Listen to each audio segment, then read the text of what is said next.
তো সকাল সকাল দেখছি আমার মেয়ে উঠে পড়েছে, কারণ হচ্ছে বাড়ির যে বাদবাকি কচিকাঁচা সদস্যরা আছে ওরা এসে ওর ঘুম ভাঙিয়ে দিয়েছে, সেই সাথে সাথে আমাকে উঠে পড়তে হলো।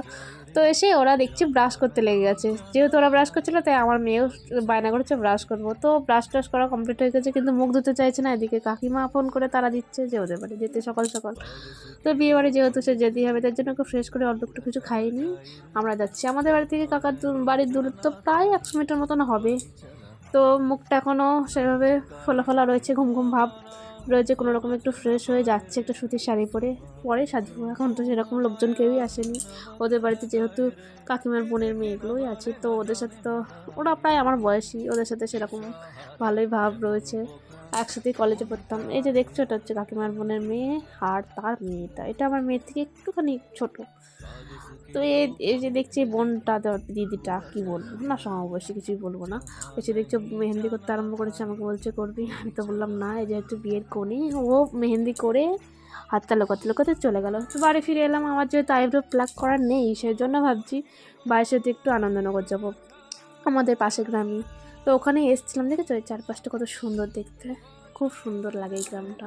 এই বাড়িটা প্রচণ্ড সুন্দর। এখানে আমাদের কাজ মিটিয়ে আমরা যাচ্ছি বাড়ির থেকে, তার আগে বাইকে বললাম একটু দাঁড়া, একটু ভিডিও করে নিই। এই জায়গাটা প্রচণ্ড সুন্দর লাগছে, তো ওদিকে খেজুর গাছে হাঁড়ি বাঁধা থাকলে আরও বড্ড ভালো লাগতো দেখতে।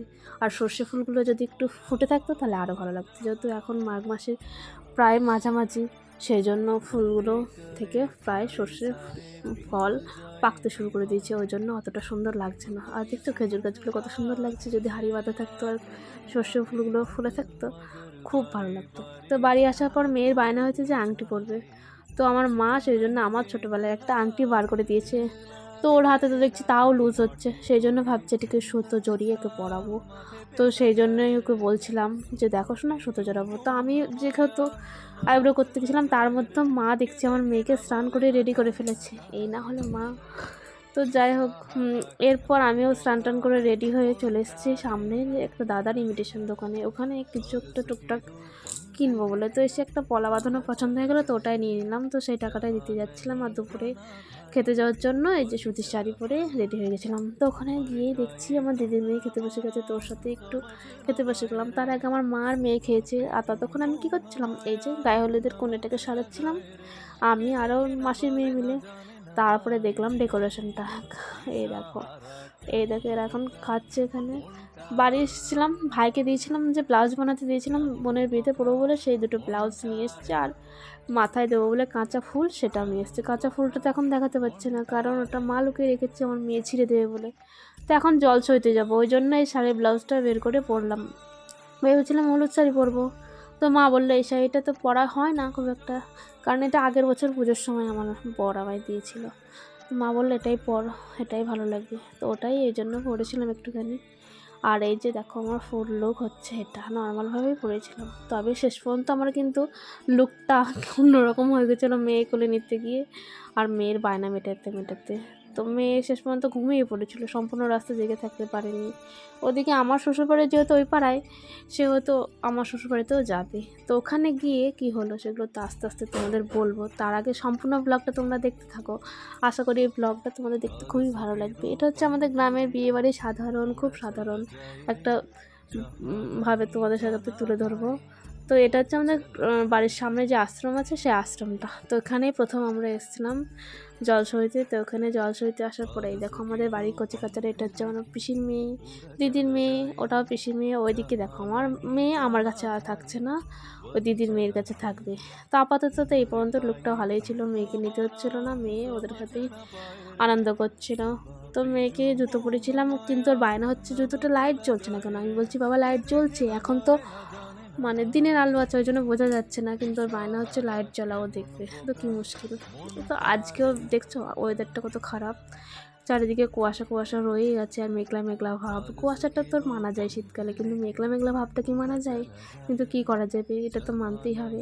আর কুলো মাথায় করেছিল আমাদের বৌদি, আর এই যে পিসি, আর সবাই মিলে যাচ্ছে। তো কোনো বিয়ে মানে শুধু বিয়ে না, একটা এই যে বিবাহিত মেয়েদের যারা বিয়ের পর শ্বশুরবাড়ি যায় কাজের চাপে, সংসারের চাপে আর আসতে পারে না, এই একটা দিন মনে হয় যেন একসাথে মিলন হলো আর কি সমস্ত। আমি তো গ্রামেই থাকি, যেহেতু গ্রামেই শ্বশুরবাড়ি, আমার যাতায়াত অবাধ, আমার কাছে এটা মনে হয় না, কিন্তু যাদের দূরে শ্বশুরবাড়ি, যাদের এতটা যাতায়াত অবাধ নয়, তাদের ক্ষেত্রে এটা দিনটা খুবই গুরুত্বপূর্ণ। তারা চায় এই দিনটাতে একসাথে পিসি দিদিদের সাথে বাবা মা ভাই বোন খুড়তুতো জেঠতুতো এদের সাথে মিলেমিশে দিনটা উপভোগ করা, এরকমই আর কি। এই দিনটা খুবই এই জন্য স্পেশাল হয় প্রত্যেকটা মেয়ের কাছে, বিশেষ করে ছেলেদের থেকেও।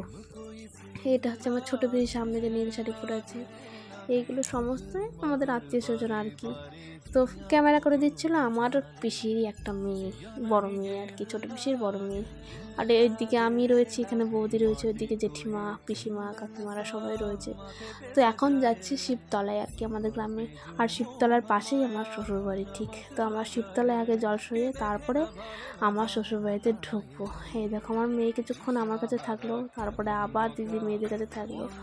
তো এই সময়টাতে আমার মনে হচ্ছে সব থেকে বেস্ট ছিল, কারণ সমস্ত পিসিরা আছে, দিদিরা ছিল, খুব আনন্দ করতে করতে হই হই করতে করতে আমার দিনটা কেটেছে।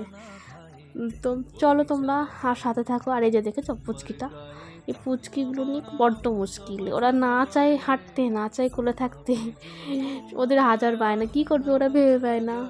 তো আমার মেয়ে এদিকটা আসার পর বলছে, জানো আমার পিসিকে বলছে এদিকে আমাদের বাড়ি, চলো চলো চলো চলো। তো ছুটতে লেগেছে ওদের বাড়ি যাবে বলে। তা আমি বলছি, দাঁড়াও শোনা, তোমার বাড়ি এখনও দেরি আছে, আগে তো মন্দিরটা জল সরেনি, তারপরে তো যাবে। কিন্তু ও তার আগেই দৌড় লাগিয়েছে। তো ভেবেছিলাম মেয়েকে মায়ের কাছে রেখে আসবো, তা ভাবলাম না থাক, নিয়েই যাই, ও আনন্দটা উপভোগ করুক।